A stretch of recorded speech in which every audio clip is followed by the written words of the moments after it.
Hi, everybody.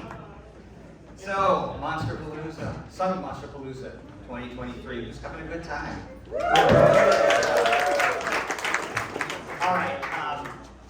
Well, summer of 1983, and dozens of teens are headed to Camp Arawak for a few weeks of fun. However, there is a dark and dangerous secret tucked in, if you'll pardon the expression, to this camp.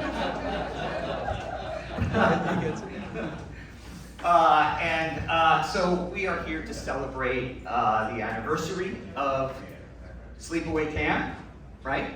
We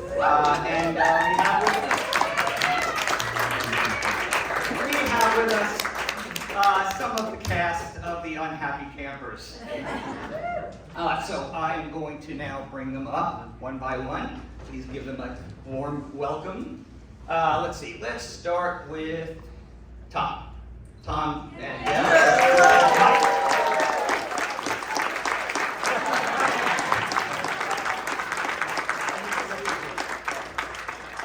Katherine Kamhi.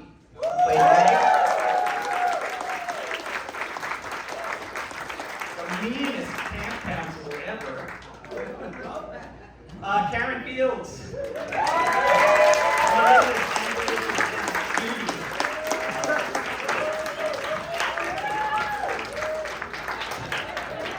Christopher Collet.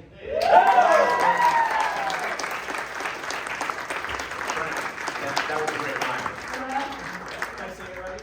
No. Your line about tucked in was. Oh, thank you. Yeah, proud of it. And of course the angry bee-slinging, machete-wielding, pedo-scalding Angela Baker herself. Come on up, Felissa Rose.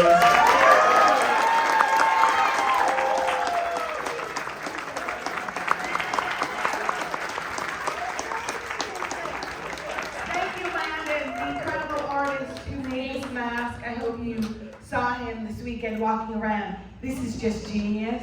Yeah. Stand up, Landon, please. He's right here. Yeah. You are an exceptional person and artist. Thank you. Did any of you see Landon walking around the floor yesterday night? It was pretty amazing, right? It's fucking terrifying. I'm sorry, Sam, for the bad language. Can you turn it away? Yeah. Actually, can you turn it towards me?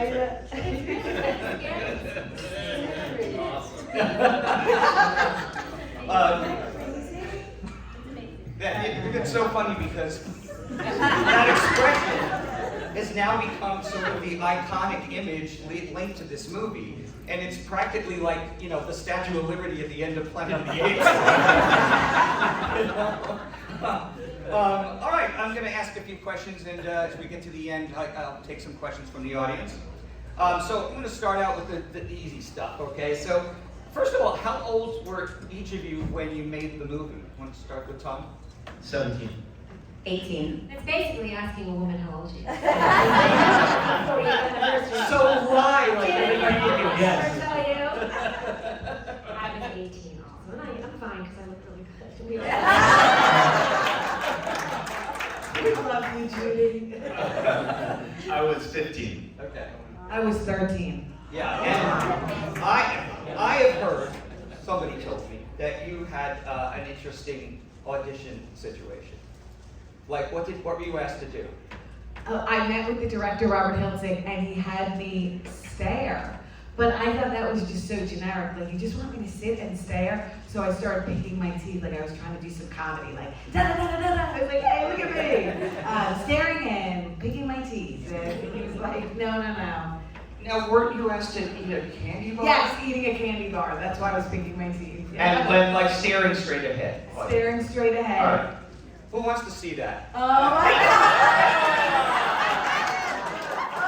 God, Frank teeth. Okay. That's great. Yeah, girl. Yes. Hired. I might be in trouble later, guys. And I loved Robert so much. We all did. He was the sweetest person. Yeah. And the audition process was amazing. He was very comforting because we were young. Yeah. Yeah. Yeah. Yeah, did you guys all have to go through a whole process? Yeah, what was it like for you? For me, it was just sort of a standard audition, going down, and then going in the room and reading with them. They kept us around, and then went back the second time, and then fortunately got the role. And you were all in New York? Yeah, I was. Yeah. Oh my God, you couldn't tell? We were all from New York. I'm North Shore, Long Island, so don't get me started. I remember going in and I think I was like cast late in the process because for some reason he had this stack of just pictures on the desk with with resumes and stuff, and I was like, damn, that's intimidating. So there's no chance I'll ever get this thing. So we had the first audition. I got the call back. I was like, I might have a shot at this. Tell me, you came down from Connecticut, though. I did. Yeah, I was living in Connecticut. I was in the West Haven at the time. Yeah. Okay. My first audition saying. Go Huskies! Oh, 2-1. Chris and I shared a manager and agent, Oh, yeah, so right. I was also sent for the audition, and the first was just an improv to be a drill sergeant in the Army and be as mean as I could. But in that improv, just spell out my name, M-E-G. And he said, I don't care what else you say, just do that. And then, and got part. So I must have been mean. And then you had to spell out your name. That's all my name. My son, who's here though, would not say I'm mean, right, Jack? Yeah. Karen LeBay. Oh, yeah. I forgot about me because they already know the whole story. Well, I had to I'll say it again. I only had one audition. They all had two because, well, my audition was basically the pillow scene because he just said, be like as nasty as someone staring at you, be as nasty as possible. And I had a really good time because Robert was very easy to just work with. And then when I went downstairs, this woman was letting people in and out. She goes, how do you think you did? I said, I think I did really well. Robert was really easy to work with. And she ended up being his fiance. So that really worked in my favor. And then apparently he offered the part to Jane Krakowski because he had cast the two of them and didn't want another brunette. But obviously if he had casted Jane, you wouldn't have this famous side ponytail. But nonetheless, I didn't have a callback in that situation. And then I was the last one on the set because apparently Jane's parents read the script and backed out. Either her manager or her parents said, you're not doing this movie. So I was very lucky. Her loss. I wonder what, I don't know, it was the curly hair scene. Well, I assume you've all seen it. It was either the curly hair scene or maybe the last scene, who knows why. But I got lucky because as I said to them, they know my parents never cared, they never read the script. So yeah. Well, that's kind of an interesting question too, is like, did you guys get the whole script? No. You didn't? No. Did they try to keep the ending a surprise for you guys? I had the whole script. Well, you would have to. Did you have the whole script? I don't think so. But you're Until in we the got up there. last moment. Yeah, I mean, ultimately, Just yeah. his head. And he's still in it. I said, let's go swimming. Take them off. And you're smiling. Still smiling. Did you stick pretty close to the script, or like did Robert give you any leeway? 100% stuck to the script. Yeah. I mean, the lines are so classic, how could you not? Yes, indeed. I actually came up with the Flash Business Group on my own. I think the pot smoking scene before the skinny dipping and all that, I think that was all improv. Oh, really? Yeah. And I think we might actually get stoned.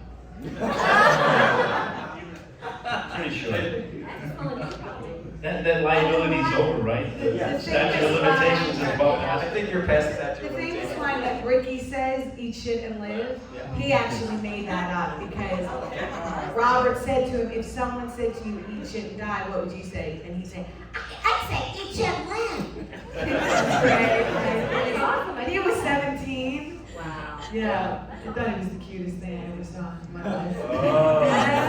Do tell more. Do tell more. He was my boyfriend on set for like 24 hours. Then he cheated on you. With one of the volleyball girls. Yeah. And then we had to go bowling, so she had to be in a good mood again. Right, they stopped filming. What a diva. They stopped filming for a day so that Jonathan Tiersten and I could make up and we could continue Well, that's filming. awfully kind of them. Yeah, right. Did any of you guys ever really go to a sleepaway camp? Yes. You did. Yes, I did. It was called Greenwich House, and we called it a prison camp. Oh. We had a little song and everything. I hated it. My brother ran away and was at the bus stop. They sent him home. My other brother liked it, but I just did not like it. I didn't like being away from, because we were born and raised in the city, and I didn't like the country and all that. It's so weird. I actually went to one, and all of the counselors were pretty much like Meg.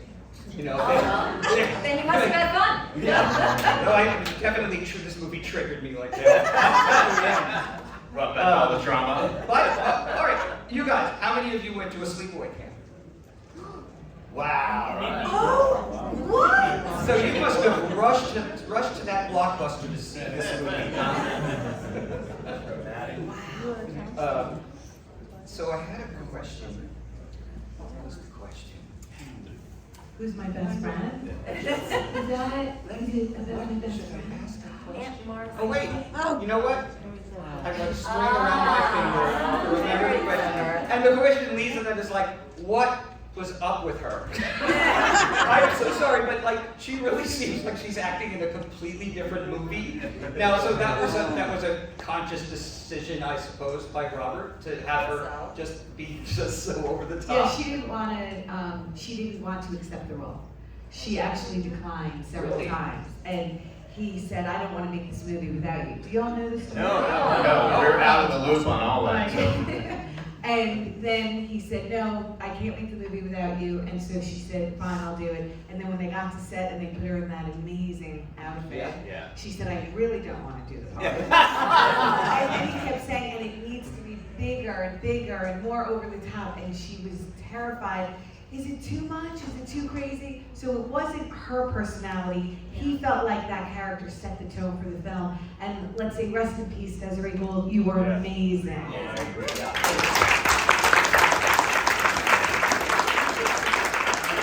We all trusted Robert too, because that was the note I got a lot, just more, bigger, because I was sort of used to more of a natural style of acting, and this was my first opportunity to do something bigger, and I didn't understand. I thought I was going to be fake, but he had a vision, and I think you have to just trust your director, you know, when you're in a situation like that, and I'm glad I did it. It's funny, he told me smaller. I wanted to laugh and joke, and he was like, "Stop talking!" Yeah, it worked. That must have been very difficult for you. I've known Felissa a long time.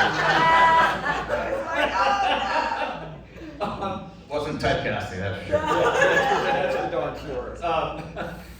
You know, one of the things that, many things that stand out in this film compared to other slasher movies of the period is the strangely unusual lack of female nudity, because I know all the movies that I was in the 80s, like Black Roses and Zombie Nightmare and everything like that, the distributors would always be like, you know, if there isn't enough female nudity in this movie, you're going to have to go back and shoot more of it. Right. But there's none. I mean, Katherine, you have a shower scene, but I was don't sew close. anything. Yeah. I was close. I had a bathing suit that went to here, and they kept asking me to pull it down further because they could see it in the shot. Yeah. And my manager very specifically said to me, "Do not pull it down any further than you feel comfortable." And not that he wanted that at all, but I was very aware of, you know, the thought of, it's just easier, let me just take it off. But then you don't know what could happen, so I'm glad that I, and it didn't need it. It didn't need it. It didn't need it at all. Yeah, actually, it's just kind of surprising. Of course, there is a little bit of nudity in the movie. It's a bunch of guys. But, hey, so That brings up a good point, because, you know, we were at, if we had gone commando with those shorts on, there would have been more male nudity. A heck of a lot more. how'd you like those shorts, boys? We had the tiny whitey on. wears short I think they safety clipped them in the back to make sure. But those were your real clothes, because everybody They were, brought their real yeah. clothes. Yeah. And You got except- clothes, didn't you? They bought you clothes. No, except for me, they bought my, I went shopping. I don't bring my own. Right, I know, think about it, I didn't bring a Judy shirt with me randomly, right? Yeah. So yeah, I should have been the Judy, no, yeah, but those were really your shorts, so you really wore Yeah. shorts like I'm that. sure we had that stuff on eBay. That should be just like you should be signing them and selling them on your Well, Tommy, Paul D'Angelo, who About plays this Johnny, he brings his clothes to the shows that he does, and he can still fit into them. And we're all amazed because Wow. he's he's still in that great shape, but he has the yellow shirt that says bodybuilding, but he left the L out. So it says body binding. So every time we watch the movie and I do commentary, I'm like, look at that shirt, he spelled that word. No, I never noticed that. I know, until, like, Until you Yeah, said it, yeah, I we didn't noticed notice. It's amazing. Yeah, no, Felissa's awesome. Last weekend, we were up at Joe Bob Briggs' drive-in jamboree where they showed the movies. And so she was pointing out to me all these continuity errors I never knew were there. Like the thing with the hat moving all over and being crushed. Yeah, well, you know, when we made movies back then, it was just at the start of, you know, the VHS age, the craze, and you know, editors were not so concerned about little things like that because they didn't really imagine that people would be, you know, Nitpicking and watching everything. well, yeah, and being able to freeze frame and do all that kind of stuff. I mean, and so, you know, basically VHS and DVD and Blu-ray, they all made editors' jobs a lot harder, you know. So your death scene, Katherine, like, so how did they set that up? Because it's a great shot. It's really effective. It's a great shot. I mean, that's the first of its kind ever. I had never done anything like that. I had 102 fever. I had the flu that weekend, so my mom came down because I was so scared that I didn't know how I was going to get through it. And it was hours and hours of makeup lying on my stomach and making the scar, and incredible special effects artist, Ed French. So that was your actual back? Yes, Okay. yes, they put the scar, so I remember just lying and sleeping for hours, and then getting in the shower, they put a mattress down outside, and they, you know, the director had me, you know, lean back against it and said, okay, the knife's now, come in, react, and then it's going to the right, it's going to the left, it's going down, and he just directed that entire thing, and they said, now grab the shower curtain, come out, and fall into the mattress. So it was quite incredible to do. I'd never done anything like it. So. Yeah. Can you do the song? The shower song? Who wants to hear the shower song? Here it's raining. So you get spooky, you guys. You're keeping me out. My husband actually wrote a song and he incorporated that tune into the middle of the song. CKY! That's crazy. Crazy. Wow. He was just a little obsessed with Sleepaway.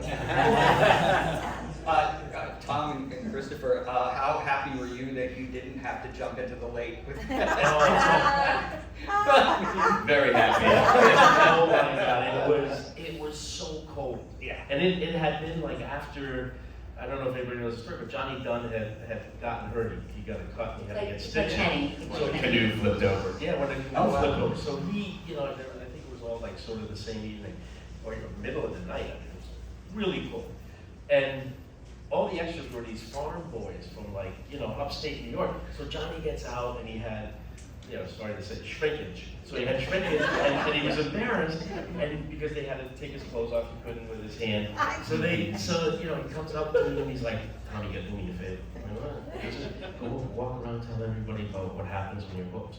I go around to the wardrobe ladies, I go, with the cold water, you know. And then all these farm boys get dumped into the lake. And they literally come out like dragging their penises behind them. And John, I remember John's face is just like, I was like, okay, you're on your own.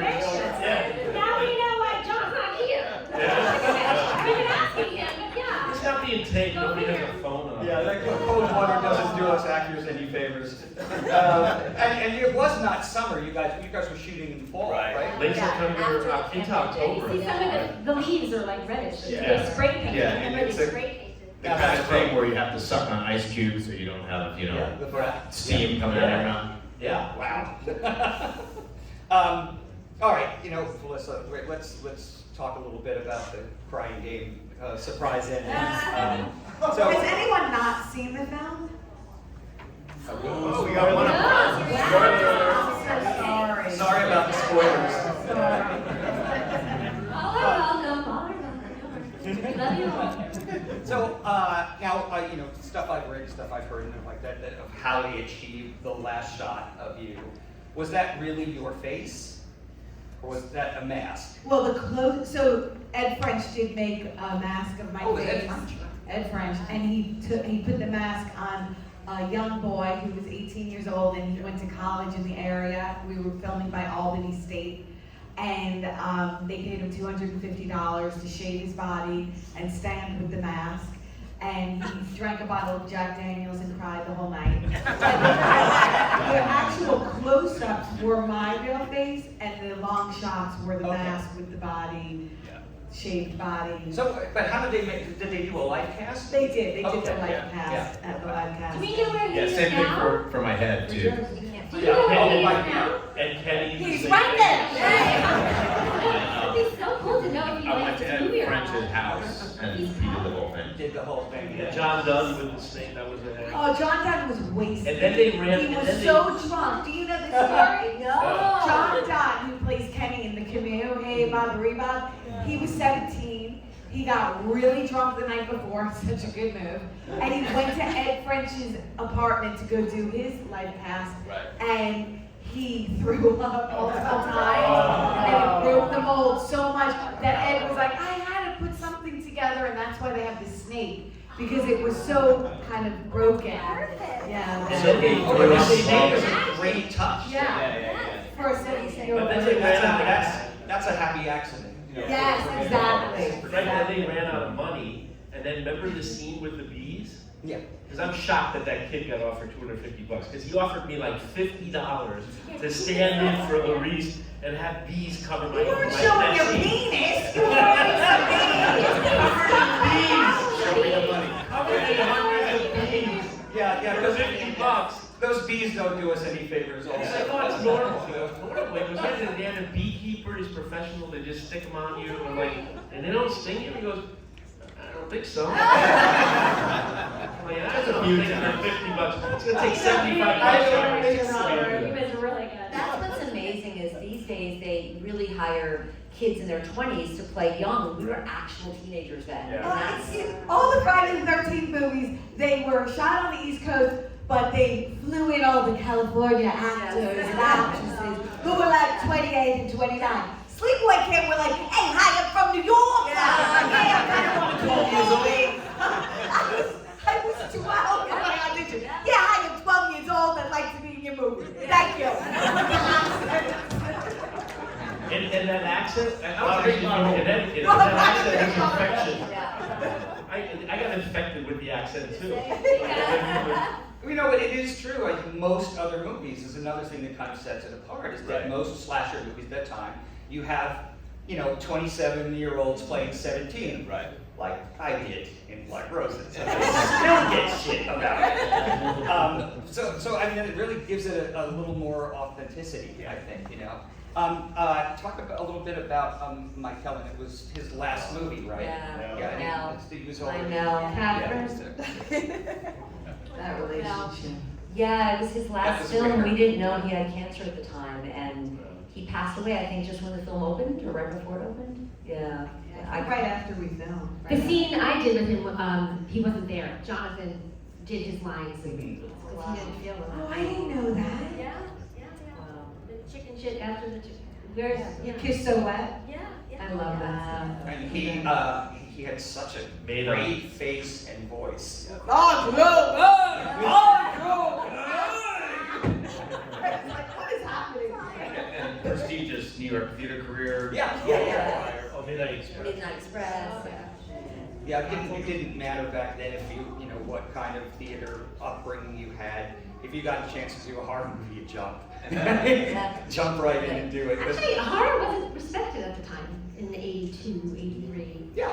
Yeah, At I that don't. point, yeah. We wonder why James Earl Jones' dad, we said last time, James Earl Jones' dad was, I mean. Why you wouldn't give him money and say, don't do this? Because horror really has become much more respected at the time. When we were young actors, after the movie, I didn't know, like, should we go on audition, should we tell people we were in a horror movie or not? It was a very tentative thing. It's true. Mhm. It's really become more, It was now like everybody porn back wants to be in a horror movie, everybody's jealous. Absolutely. Every superstar. Well, I mean, that's the funny thing is like, when we were making the movies I was in, we had no idea that, we'd still be talking about it 40 years later, you know? It's just kind of mind-blowing. I mean, you guys, can you imagine? I mean, would you believe, if they told you back then, 40 years from now, you're gonna be on a stage like today, talking about this movie, would you believe them? No way, No. It's awesome. We're It's so more lucky. popular now than it was when it first came out. So Yeah. it's really cool. And we're so lucky to be here, and we're super grateful. And these conventions are amazing because we are an incredible community, all of us together. And then we have these connections with people. And this movie has been such a beautiful place for us to meet all of you. And I just want to bring up my, like I said, my best friend Sienna. Yay. Come on Come on up, up, Sienna. Sienna. Who I got to meet because of Sleepaway Camp. And she's the most amazing person you'll ever meet. And because of Sleepaway Camp, I get to hang out with her. How awesome is she? Like a whole Sleepaway Camp book. Yeah, show them the book. I wrote a book about Sleepaway Camp because I love this movie.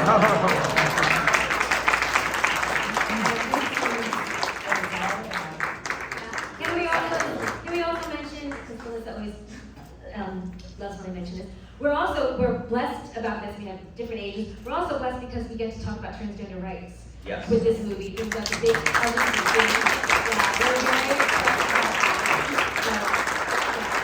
Yeah, and the perfect time for that. Yeah. Right. My son's transgender and I'm a Trevor volunteer, so this movie has meant more to me now than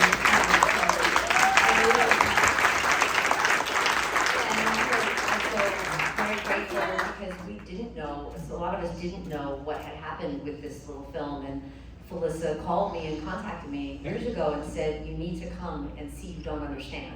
And if it hadn't been for that, I wouldn't have believed it. And going to one convention and seeing and feeling, I mean, I was just so emotional, had no idea what it meant to people. And so I thank her for that, and I thank you guys as well for keeping us going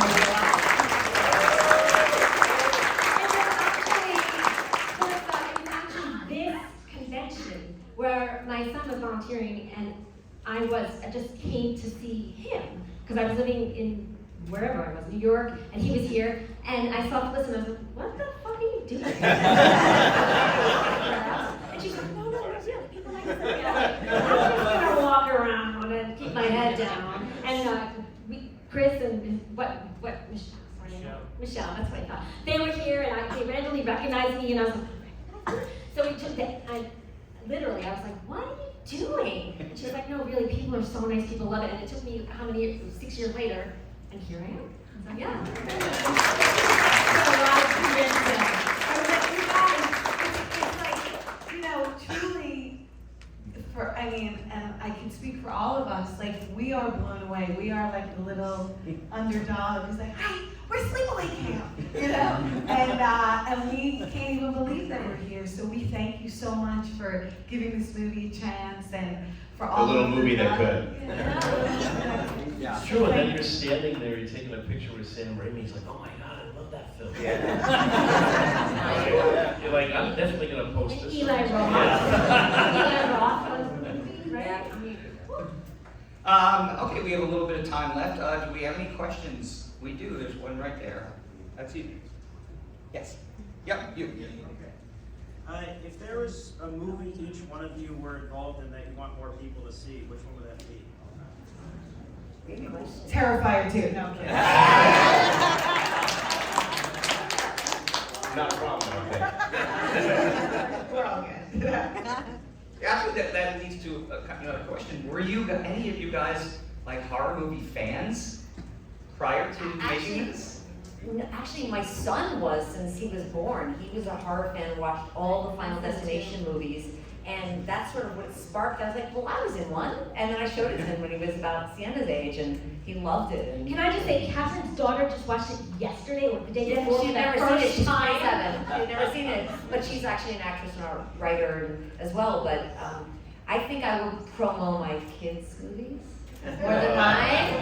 My daughter has a beautiful film on, I think it's Amazon or Netflix, I'm not sure, called We Burn Like This, which is absolutely incredible. And my son has a movie he did years ago with Colin Firth called The Devil's Knot, which is amazing. She's such a good mama. I'll talk about that. I get scared watching it. I really do. It sounds odd, but my kids will take me to see, movies at the theater, and I'm like, my eyes are closed. The noise scares me. It's horrible. It's strangers or something. I'm like, I'm But terrified. Tom, you produced a sequel. Yeah, we A tried. few years back, Right. Yeah. So that would be the one because Felissa's fantastic in that. So, oh shit, was I supposed to? Spoiler alert. Damn. Sorry. I don't know. Do you think there's any more sleepaway camps in the future? Absolutely. I mean, we had breakfast today. We're kicking around. How many of you would like to see an Aunt Martha prequel? Right here. That particular character is riveting, and I think it would be really neat to get into the serious trenches with that woman and what was going on. So the prequel, Aunt Martha.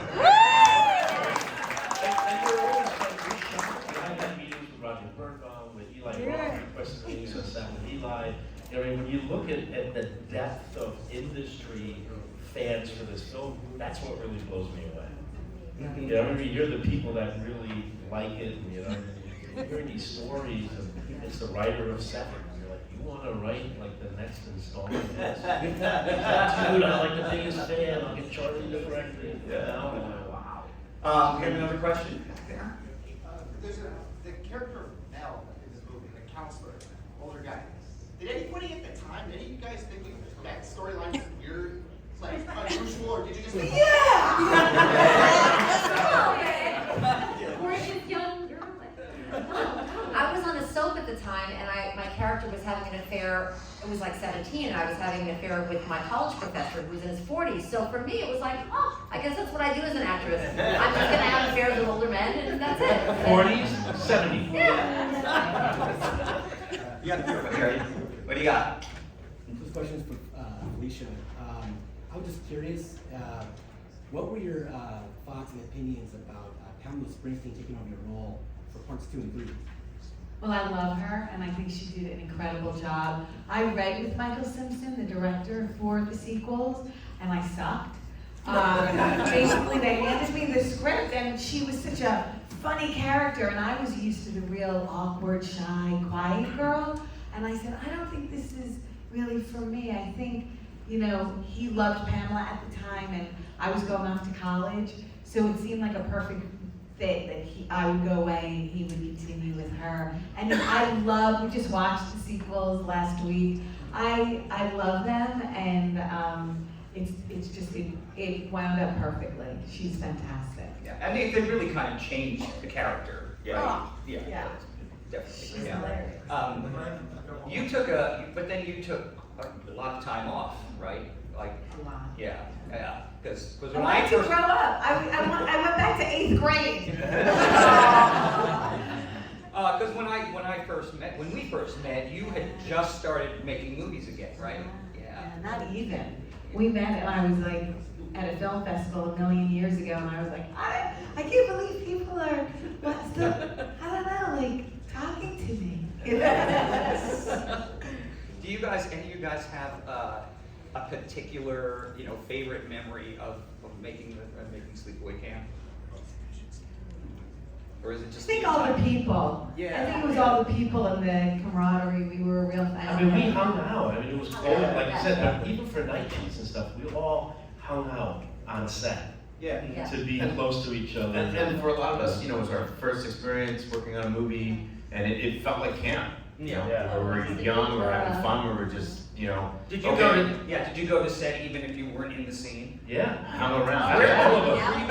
You guys weren't staying on that location, right? Yeah, we had a motel. We were close by in a motel. It was yeah. a beautiful, luxurious motel. I think the camp would have been better. There was a sign about them. Yeah, the hotel's still there because I was posting about this panel a couple of days ago, and I posted a picture of the opening title, where it's this Sleepaway Camp, right? And this guy wrote, he said, you know, that's so weird, I'm staying at that hotel right now. Who wants to do a weekend there? Anybody? Should we do a weekend up at the original camp? Who's coming? Argyle, New York. And it's us, it's Yeah, go ahead. That hotel is still there. Oh, we gotta go. Oh, I was gonna say, you know, I didn't really watch this movie back in the 80s. I kind of blew it off, and then a friend recommended it, and I picked it up, and man, I had so much fun with this movie. It's not to knock Camp Crystal Lake, but to me, this was everything that Friday the 13th, the first one, should have been. It was That is high praise again. Holy cow. Is Scream Factory, does anybody know Scream Factory is going to release this on 4K this year? Can you talk about that? Are they doing what? Sorry, I didn't. 4K release. Scream Factory releasing. They're gonna, it's Anchor Bay has 2 and 3, and then Return is gonna come out in Blu-ray, I think, next year. Yeah, so, but if, you know, we have copies with us, just, Return was out in the marketplace for 5 years, and we did it on purpose, to sort of get it ready for just being able to take real copies to the 40th anniversary appearances, so we have some at every stop, like the last 2 stops, and then that'll be it, I think, where you can get the DVD, the original DVD. Thank you so much for that. That is such a beautiful comment. We appreciate it. Thank you. Thank you. Holy cow. Really nice. Anybody else? Yeah, right here. Can't see it, but sure. Right here. Yeah. Who did that hair-raising, guttural growl at the end? That scared the living beans. Well, I was doing it with Robert, and it's so clear, he and I being with our sound people on the side. I mean, everything, you know, in the 80s was just organic. Whatever happened on set, it wasn't like, we have $1 million to throw in a new growler. Let the growler come in. So it was like me going like, you know, all crazy. I was so into the character, but they obviously, like, the sound people dubbed it with other stuff, but the real underneath is me doing some crazy stuff. Thank you. Anyone else before we wrap up? Yep, go ahead. Hi, so my question is for Felissa. That shot there, did you come up with that face, or did the director tell you? Good question. Good question. Hi, I love you, my darling. Thank you. No, the director, yeah, so I had to do this face under the light cast with Ed French before we even started filming. And he said, okay, when we do this mask, this mold of your face, open your mouth and your eyes are gonna be to the right, and that's the final shot. And I thought, well, that's weird, but it makes sense because it's so primal. Like I've given it a lot of thought. I've had 40 years to think about it. Why do I make that expression? And it's so primal. It's like I can't look in the eyes of the people who discovered me. So it's like, that kind of like, talk about triggered.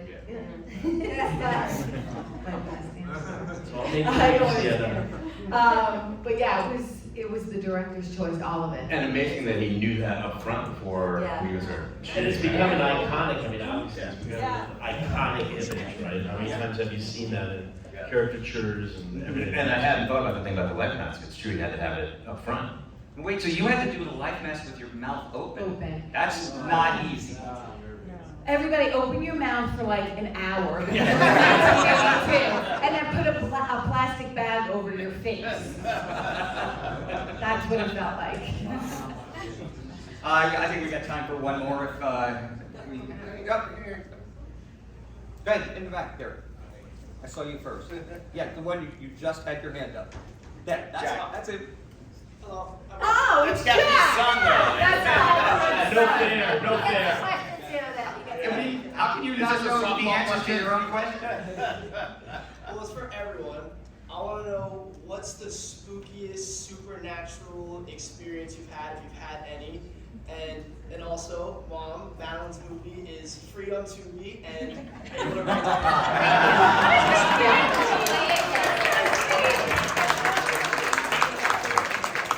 Nice going, Jack. Any supernatural experiences or anything?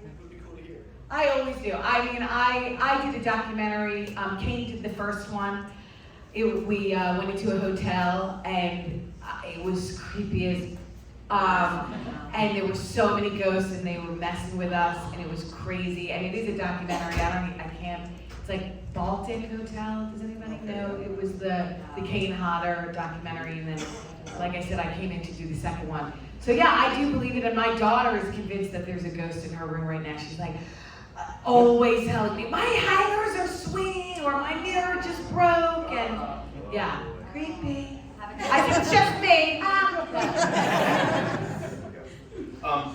Personally, I haven't had that intense ones, but it definitely runs in my family. Like my aunt, back when Americans used to go vacation in Cuba prior to the revolution, she was there on a beach one day, and like evidently a fog rolled in, and suddenly there was this lady and her daughter there, very nice, struck up a conversation, and they invited her to dinner that evening. And suddenly the fog lifted and they were gone. Oh my God. And so she had the address, she showed up, knocked on the door, and somebody answered the door, said, you know, so-and-so invited me to come to, and the person's face went white, their jaw dropped, and they were like, they're dead. So. All right, I'm gonna start writing this shit down. Now that the strike is over. The mother and her daughter. I'm just thinking right now, this whole thing is supernatural. Like in the cosmos of my particular life, so much, like I think it's supernatural that I'm here now. I lost a baby at birth, and then it took me another baby that almost killed me, and then an adoption that fell through, and then I had an adoption of a little girl who turned out to be a boy. And here I am talking about this, getting to talk about transgender rights, having done this movie. So I feel like my life is supernatural. Like the things that set up, you know, when I was 18, then turned to something else that I thought was horrible, then turned to something else that was horrible, then a miracle, then this whole, and my son was always into horror movies, even when I thought he was a girl. My whole entire experience with this movie is supernatural. To me, that's like a cosmos. When you're in a bad place, you just have to wait, and it's going to turn around. So that's for me.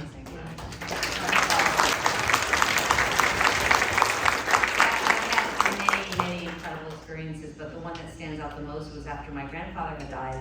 We were at my grandmother's house a couple days after, and we were lying outside. She and I used to like the sun, and my eyes were closed, her eyes were closed, we were listening to music, and I felt something go through my entire body and come out the other side, and I couldn't breathe for a second. I sat up. At the same time, she did it right after me, and sat up, and I said, did something just go through us? And she said, yeah, went through me. So we don't know what it was, we think it was him, but that, I've never forgotten that feeling.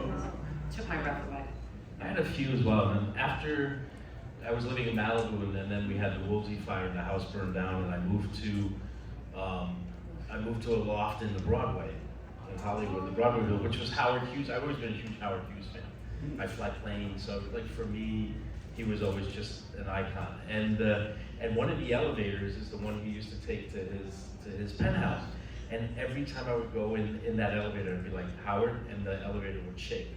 And then I ended up moving, which is funny, I ended up moving to Summerlin in Vegas, which is a planned community he started. And I would, in the middle of the night, I would go to the fridge or whatever, and I would always see like a shadow in the backyard, like walking across the backyard. So I think he hung out for a bit. Wow. He likes you around, Howard. Oh my God, that's awesome. All right, you're right before I send these guys back to their room where you can go visit them, and you guys are going back to the room, right? Yeah, ask if anybody's young. Let's get a photo. We're going back to Sleepaway camp room. Yeah, come on.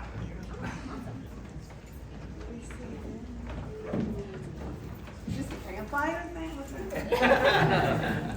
You lay right in the Look at front all the there. cameras. I know. All right, where's my eye line? Sorry. What lens do we look at? Yeah. Do we do like left, center, right, Panorama. left, center? Yeah, let's This way. All right, let's go this way first. Middle. Okay. Right.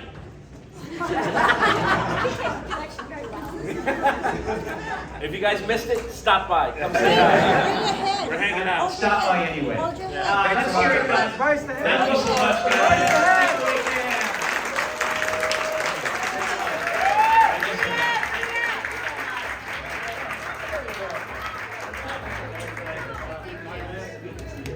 I love you guys so much.